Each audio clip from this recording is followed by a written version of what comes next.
everyone. This is update for May 21, 2022, day 87 of the war, end of the day update. So, in the summary, in very short summary, for those who are super impatient, there are no essential changes on the front line. Actually, there is really no changes to report. We're still gonna walk through the whole front line. So if you wanna just kind of refresh yourself or stay updated, and we're gonna discuss some options, what's going on with Severodonetsk salient, and just generally have discussion. So if you wanna listen to that, you're welcome to stay. Now let's just quickly discuss one topic, which is sort of strategic general topic, supply of weapons to Ukraine, because and then related issue is, okay, where's new Ukrainian brigades or, all of that. So, because it's all interrelated and basically sort of one big question. So what's been happening so far, Ukraine has been getting sort of light weapons, meaning like machine guns, like rifles, ammunition for them. It was getting anti-tank missiles, like man-held, right? And then anti-air man-held missiles, right? So it received a lot of them, and thanks to those missiles, anti-tank, it was able to stop Russian army essentially around Kiev, and generally stop Russian army, because Ukrainian army did not have enough anti-tank tactical weapons for individual sort of weapons, right?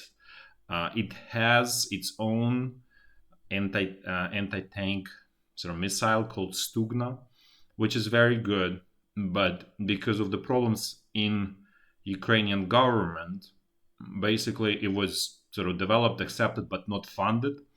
So there were very few that were purchased actually by Ukrainian army, sort of like whatever, let's say 50, 100 units, basically pretty much nothing for the war.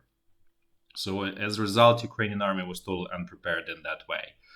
Ukrainian army essentially, despite all of the talks that there will be delivery of weapons and everything to Ukraine, Ukrainian army, or Ukraine as a whole, has not received many heavy weapons. The only noticeable sort of exceptions are 90 M777 howitzers from the US, and I think there are more coming from Australia. I think like 16 of them or 12. So those are really like something that's truly meaningful on the battlefield right now. And then 200 plus T-72 tanks from Poland and Slovakia. So those are truly like meaningful for this war in terms of heavy weapons. Because the rest, there was like armored personnel carriers, like something like M113. They not changing sort of anything on the battlefield. Yeah, they help to carry troops from point A to B. They very lightly armored. So and the Russian army, like Russian infantry, has a lot of heavy infantry weapons, meaning like machine guns that were like 12.7 millimeter. Caliber. So those calibers can easily punch those M113s. So there is basically the point is Ukraine has not received many heavy weapons so far.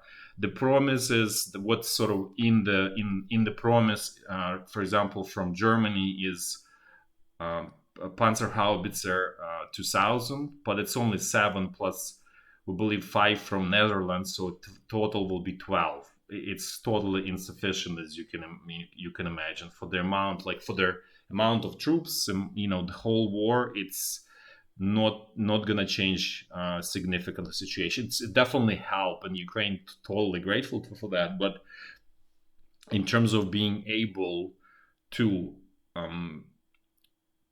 push out Russian army, that's totally not enough. It's not even enough to successfully defend itself, basically. It's basically slow retreat. That's kind of like the amount of this weapon. So that's what it is.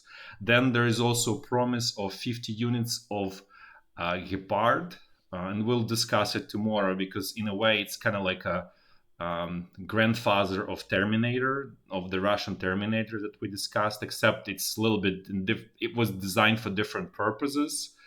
And so we'll discuss that weapon that's supposed to come in July from Germany, where Germany has been very, like, sort of chronically not willing to actually supply any heavy weapons in order not to irritate Russia.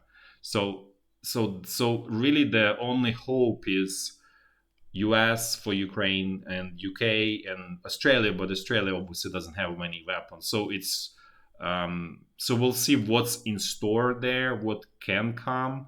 But for example, from this 40 billion Ukrainian aid package that was passed by the parliament in the US, only actually 11 billion are aimed for supplying actual weapons. The rest is kind of, just basically it's not gonna help terribly much on the actual battlefield. So some of it goes something like 14 of billion is to help Ukrainian government economically, which is okay. Yep, that's needed definitely. Economy is basically dead and dying in Ukraine. And by the way, I think is Moody's or Fitch reduced Ukrainian credit rating, which means that it's sort of going to default, and there's now open talk about writing off Ukrainian state debt, because it's obviously Ukraine won't be able to pay it off at this point. So, so that's all in terms of. So as you can now hopefully see, there's a huge shortage of heavy equipment in Ukraine, and we're not even talking about airplanes, which is totally needed in Ukraine. And for example, F-16 is the only thing that can create a balance of power in the air at this point. And there's not even a conversation about that. Not to mention that it takes time for the pilots to sort of switch and learn it. So it's like, let's say if Ukraine gets it tomorrow, it cannot really use it the next day after tomorrow. It probably will take some time. We're not experts on that, but probably, like, if the pilot is excellent, maybe he can learn in 3 months or 6 months, but it's gonna take time. Maybe less, but if you're welcome to comment in the comment section how long it takes to switch. There was a question from one of the readers, is like, oh, there are so many volunteers and they coming, and why Ukraine is not sort of channeling them to, because there's a desperate situation over there in near Severodonetsk, near Popasna. What's going on? So there is obviously diplomatic answer, but like real answer is there is not enough weapons to basically sort of give it sort of to arm them. That's one problem in general. So the second problem is actually the language barrier, and sort of Ukrainian military system, and especially the top and the middle level commanders are totally sort of kind of not willing to kind of see out to let outsiders in, because then it will be very, like, much more visible problems inside of Ukrainian military at the middle and the top level.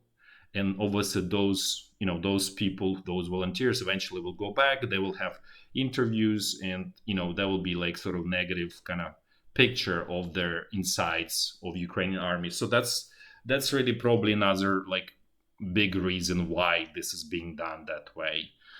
So now let's actually start with, let's look at the whole front line, and we're going to do it in a clockwise fashion as we always do. We're going to start a little bit more from the north, since now this is also kind of active front line, but really not active in terms of fighting of actual troops. It's just artillery ping pong. So basically it's happening starting from this area in Chernihiv region in Ukraine, which is, then this is Bryansk region, Russian. Then this is Kursk, and this is Belgorod region. So basically along all of this line right now, until here, there's artillery ping pong in different locations at different times. So it's not like everywhere all the time. It's just kind of like, okay, we ping pong here, then there is next ping pong there, and that way. So to the point that Russian authorities started evacuating their civilians from some of the villages somewhere around here in Belgorod region. It's not mass evacuation. It seems like it's just selectively a couple of villages. We don't quite understand the logic because it doesn't really solve the problem. If you want to do it, then you really need to move civilians probably 10-15 kilometers from the border to make them safe. So that's unclear to us.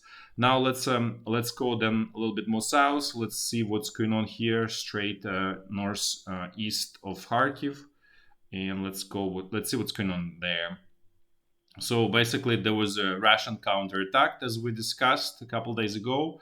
They pushed a little bit Ukrainian troops, and the sort of they actually. So what happened is they pushed a little bit more, almost here, Ukrainian troops to a little bit north of Ruski Tishki, but then their front line basically stabilized around the village of Liptsi. So basically, Liptsi is controlled by Russian side, and then Slobozhansky is controlled by Ukrainian side. So this is where it's stabilized for now.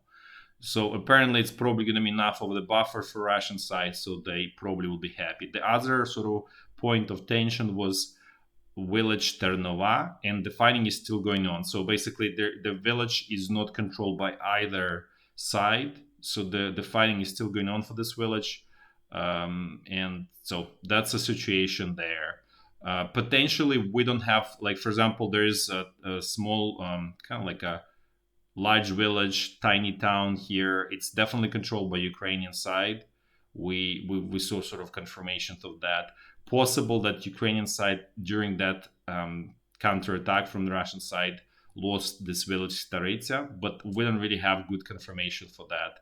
If we see that, we'll update the map. So that you can, this is kind of like in question, I guess, area. So we have not seen any reports of the 72nd Brigade. We believe that it probably have been moved back to, not back, but to the problem areas, which, as everybody knows who follows, is Izyum and Severodonetsk. And let's actually go south down to those areas. So one area is Izyum, right? That's this whole, we call it Donbass salient, right?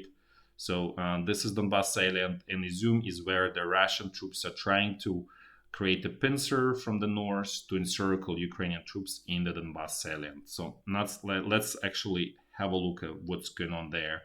This is schematic picture.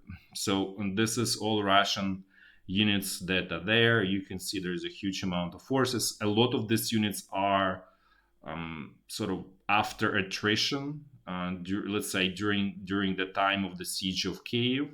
So they're not full force. So the only like brigades that are in full force are these mechanized brigades, these 4 brigades. Those are totally fresh forces, and they are probably workhorse of the fighting on this bridgehead, with the help of all of these units as well, obviously. Then the reason this 14th Brigade is here, apparently Ukrainian army was trying to do some kind of attack across, create a pontoon bridge and then just kind of attack like this Russian troops from the rear, which we mentioned before would be totally suicidal attack. It seems like it's being stopped after several times Russian troops destroyed the pontoon bridge. And so looks like this is stopped in the tracks, which is good because, 14th Brigade, you see the amount of troops here.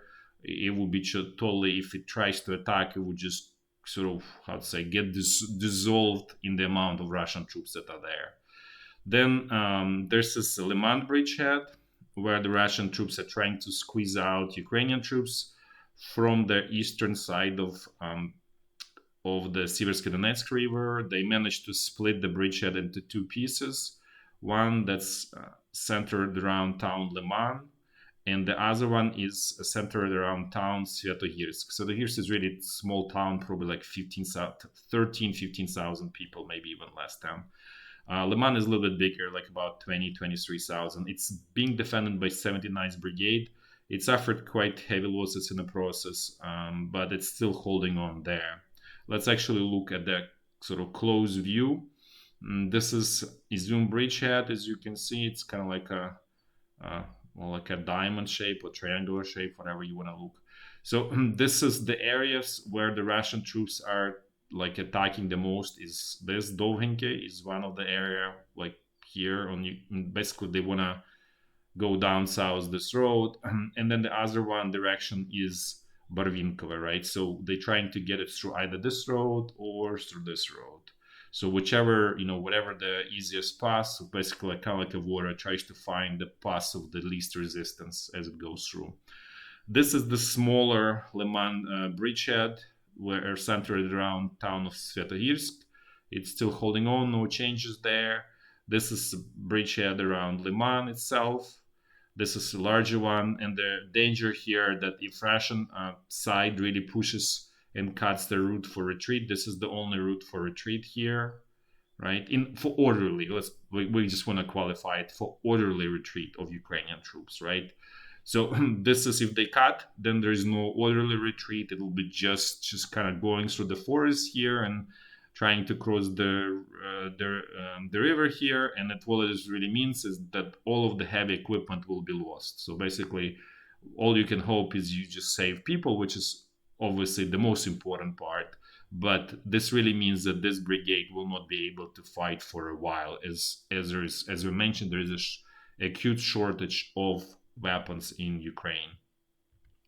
So now let's look at Severodonetsk salient, where situation is much more dangerous. Let's have a look there. So the situation stable here still along this northern part of the Severodonetsk salient. This whole places, this wide sort of locations of Russian troops. This is where they all try to make bridgeheads. Basically, they would establish pontoon bridge, and they would try to basically establish bridgehead. This is all of these places. The largest one was Bilogorivka, which was destroyed with very heavy losses to Russian side. So for now, they are sort of regrouping, refitting, and everything. But there is a chance that in 2, 3, 5 days they may try to attack again if they get fresh troops. We are actually not sure about that they can get fresh troops at this point. This is Severodonetsk that's separated by the river here, this Siversky Donetsk river here that goes and separates Severodonetsk from Lysychansk. Essentially, it's like one city, and each city is about like 100 plus, like 120,000 inhabitants here, 120 here, and there was also Rubizhne, which is probably much smaller, about like 40,000. So the whole area is probably pushing 300,000 inhabitants, or used to push that. And it was a big hub. It was a major center of chemical industry for Ukraine, basically. There was oil refinery here. So there was even production of the explosives for military purposes here in Rubizhne. And there was big fertilizer manufacturing in Severodonetsk. So as you can imagine, this was big industrial hub. Now it's obviously totally destroyed. So what happened today that's kind of got worse for Ukrainian side? So there are essentially 3 bridges. One is here, which is blown up, and anyways under direct fire from the Russian side, so it's not usable. Then there's this major bridge called in Pavlograd that connects Ukrainian troops here to the rest of Ukrainian troops. And it was destroyed by the Russian military today to prevent obviously supply of ammunition and all of the material to Ukrainian defenders here. So essentially at this point, there is some kind of like semi-broken bridge, tiny bridge somewhere like towards the south. And it's again could be very close to the Russian troops for their ability to destroy it. And it's basically, our understanding, it's semi-destroyed somehow. We don't know, we haven't seen physically, but it's barely usable. So this will be very difficult for Ukrainian army now, for Ukrainian logistical service to supply these troops here. And there's about 1,000 to 2,000 defenders here in this town. So so this becomes even harder basically to defend for Ukrainian side. And in terms of geography, terrain geography, just want to explain that this western side of Seversky Donetsk is like higher, way higher than the eastern side. Eastern side is kind of much lower and kind of like flatter. So you have high visibility. If you're on western side, you have high visibility on the to the eastern side. So you see quite far. So this is kind of like higher ground. So it's obviously more advantageous to be on the western side where Ukrainian troops are right now here. So in terms of progress here, because this was around Popasna, because this was the most dangerous situation. So situation stabilized here. There is no progress by Russian troops today. So we're not saying it's totally stabilized. We're pretty clear that the Ukrainian troops are pretty exhausted in this area. At the same time, there are a lot of them. So it does feel to us that there is enough of them to kind of like continuing kind of like to prevent basically encircle or cut off here, because there's a 58th brigade, 17th brigade, there is like portions of the 30th, and we still believe that 46 is somewhere here. So that's pretty, this is a significant amount of the troops here. So the chances of encirclement very low. The only chances that the Ukrainian side might be sort of forced to retreat to sort of west of this kind of line. We'll see. But so far, apparently, Russian side is kind of ran out of steam, and they need more resources to continue their attack, because it's all about concentration. And as you can see, as this salient was growing, concentration was on the Russian side of the troops was going down. So as a result, it's kind of like self kind of defeating process. So you need to throw more, call it gasoline, into the fire so the fire continues. And apparently they didn't throw enough gasoline today, so their attack kind of stopped for now. That doesn't mean that the problem is solved. That's totally far from that. And as we mentioned before, this is the key road that sort of supplies, all of these troops here. And at this point, it's essentially unusable, and it also complicates Ukrainian logistics. Now they need to use sort of back roads. What it also means is that higher consumption of fuel, and you need more trucks or cars or whatever you use for the supply. So that really puts a lot of pressure. And if you followed us, you know that there is a huge and super acute shortage of fuel, both diesel and gasoline in Ukraine, just like super acute. So that really kind of makes it even worse from that perspective, because they need to spend now more fuel delivering everything here. Plus, there is destroyed bridge here, which is essentially makes it like super difficult to supply this group. So it's very possible that this loss of this bridge may force to evacuate Severodonetsk just from that perspective. And then there were some reports and some viewers saying that Russian side captured Torshkivka. No, they have not captured Torshkivka.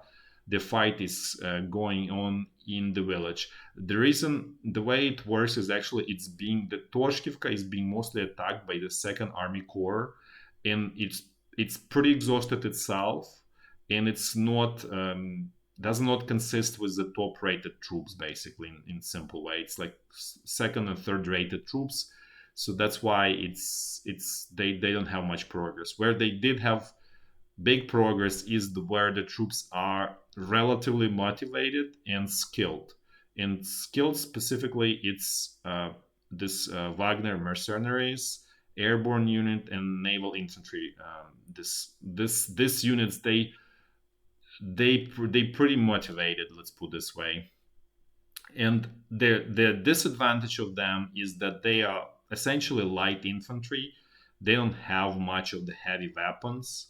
So for that reason, you see some support from 57 Brigade, which is more balanced, where they have more heavy weapons. And we discussed that Russian mechanized brigades in one of the issues a while ago, and why we're saying that they pretty well organized units. But on the sort of opposite side of that are airborne units and naval infantry units, which are pretty poorly organized in that way. But then they have higher motivation and morale, so it kind of like, this is sort of not straightforward, just black and white. There's kind of like many colors of gray in between here. But essentially, at this point, this situation stabilized here. This is very clear that, okay, maybe this one is not possible, but there is a chance of the smaller pocket around this Hirske, Zolote, Kamyshuvakha, and so on. So that's a real risk for Ukrainian side right now. Let's actually look a little bit more in detail because Google Maps are actually not terribly great. So we use OpenStreetMaps, which are much better. So we kind of a little bit can explain. So let's just go back. So we're gonna show you this area, so you understand a little bit better how defenses are in this area. Basically Kamyshuvakha, and there are a bunch of villages here, Vasilivka, and then the villages here, but they're not visible. So basically the sort of fighting is kind of going on along this railroad here, as you can see. This is, and Kamyshuvakha is kind of split into two big parts. Actual Kamyshuvakha, which is this village here, and then there's kind of like part of Kamyshuvakha that's basically kind of like an extension of railroad station here, basically, because that's a big sort of center of economics, sort of economic life. So you have basically part of the village here, and that's what Russian side captured. So they captured this part that's sort of like around railroad, and Ukrainian part side holds this actual Kamyshuvakha. And the front line, we don't know exactly where, probably around this forest, somewhere around here. What is more clear is that the front line here goes probably along the railroad line, because it's very convenient defensive position, because it's kind of like a little bit raised about the level of the ground, so you can easily hide on the other side of it. So most likely that the defenses here, Ukrainian at least, are going along the railroad. And then Ukrainian side controls village Vasilivka. So basically Russian side controls Lipova and Viktorivka and this Kamyshuvakha railroad station, and this is where Ukrainian side is. So hopefully this helps for those who really want to understand in sort of deep detail how things are in that area. So this is where we're showing, just so everybody understands.